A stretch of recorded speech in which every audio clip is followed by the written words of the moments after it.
go around and have everybody introduce themselves. Good afternoon. I'm Joanna Turner, Deputy Assistant Secretary for Intergovernmental Affairs at the Department of Transportation. Good afternoon. I'm Tony Babauta, Assistant Secretary of the Interior for Insular Areas, Department of the Interior. Hello, my name is Kobe Lang. I'm the Special Assistant to Secretary Eric H. Secchi, Department of Veterans Affairs. Juliette Kine, Assistant Secretary for Intergovernmental Affairs at the Department of Homeland Security. Good afternoon. Eric Waldo, Special Assistant to the Secretary of Education, Arnie Duncan. Good afternoon. Mercedes Marquez, Assistant Secretary for Community Planning and Development at the Department of Housing and Urban Development. Hi there, Judith Aink, Regional Administrator with the Environmental Protection Agency.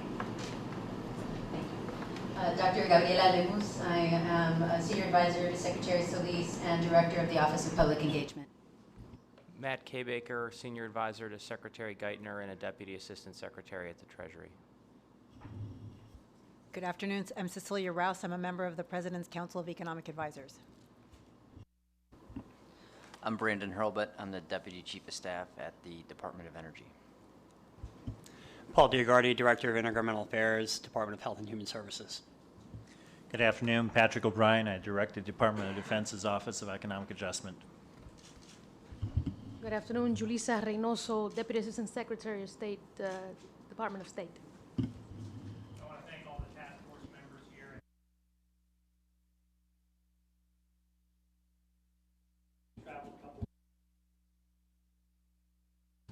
Thank you. For our first public hearing, we participated in roundtable discussions with the community leaders, and academics, and held a public hearing to hear directly from the people of the island about a number of issues. We viewed that public session as a great opportunity to listen and for federal officials to hear directly from the people, to hear what they felt the federal government could do and should do in our work with Puerto Rico.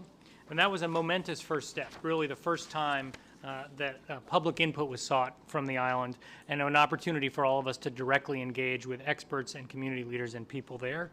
We appreciated the honesty and frankness of that dialogue, and we owe a great debt of thanks to everyone who participated in it.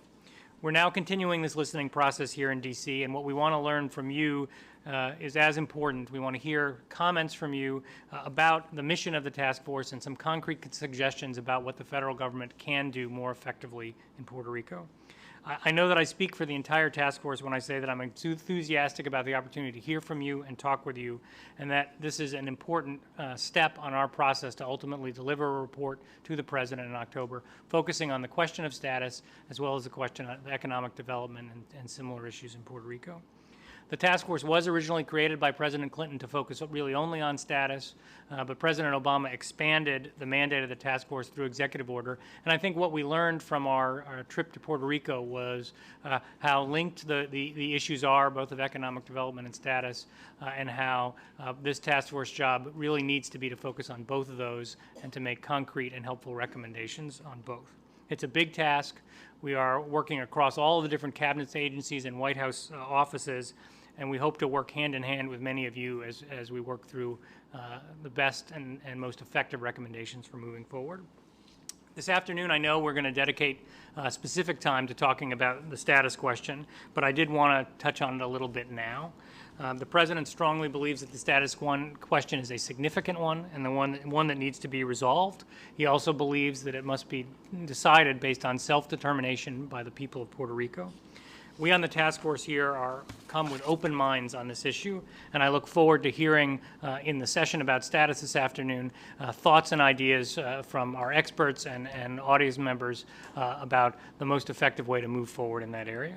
Now, we're going to begin this afternoon with 3 breakout sessions. The 3 include strengthening community services, building capacity and sustainability, which is going to be held in 230A, so 2 floors below here.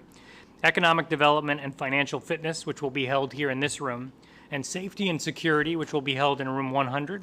Now, if you look at your name tag, you'll have a notice. You'll notice it's got a room number on it. That's the breakout session we're hoping that you attend, and we'll have staff to lead people down to each one of those who are going to be departing this room for the other rooms. We'll have staff to lead you down there. After the structure of the day is after those breakout sessions, we'll come back here for discussion about the issue of VIECAS, as well as an hour-long discussion on the issues of status. We'll then get a readout from the breakout sessions in the earlier part of the afternoon, and then we're going to have an opportunity for the audience to step up to the mic and provide any information or ideas that they have, and we look forward to insightful input from all of you. We're going to do our best to hear as many people as possible and as many perspectives as possible.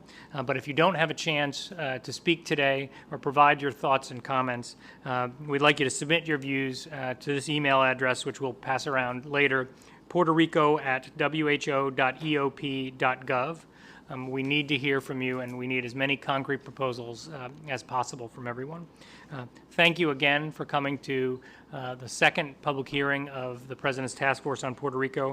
We thank you in advance for what we hope will be an honest and constructive dialogue, and we hope that we come away again with ideas that can inform our report and set us on the right path for the future. So with that, we're gonna go into our breakout sessions, start right there, and like I said, the room number should be listed on your ID, and we'll have folks leading you to various places. And if there are questions, you've got staff all along the wall who can help you. So thank you very much.